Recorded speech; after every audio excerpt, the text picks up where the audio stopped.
Welcome to R5 TV news. Renigunta పట్టణంలోని HP gas వినియోగదారులు గత 10 రోజులుగా సిలిండర్ల కోసం కళ్ళల్లో వత్తులు వేసుకుని ఎదురు చూస్తున్నారు. 10 రోజుల క్రితం బుక్ చేసుకున్న వారికి కూడా నేటికి సిలిండర్లు అందలేదు. గ్యాస్ ఏజెన్సీ వద్దకు వెళ్తే స్టాక్ లేదు అనే సమాధానమే వినిపిస్తుంది. అంతేకాకుండా కొత్త బుకింగ్లను కూడా సర్వర్ నిలిపివేయడం గమనార్హం. గ్యాస్ కొరతపై ఫిర్యాదులు పెరగడంతో ఆర్ఎస్డిటి దిలీప్ స్థానిక గ్యాస్ ఆఫీసు వద్ద ఆకస్మిక తనిఖీ నిర్వహించారు. స్టాక్ నిల్వలను, పెండింగ్ బుకింగ్ల వివరాలను అడిగి తెలుసుకున్నారు.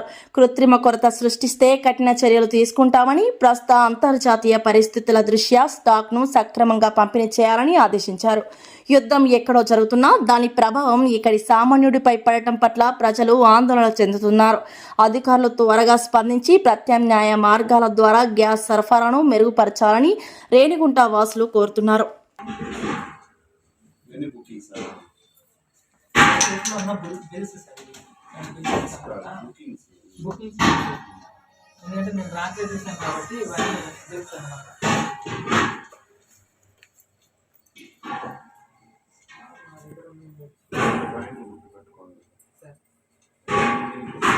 మాత్రమే సీనియారిటీ వైద్యులు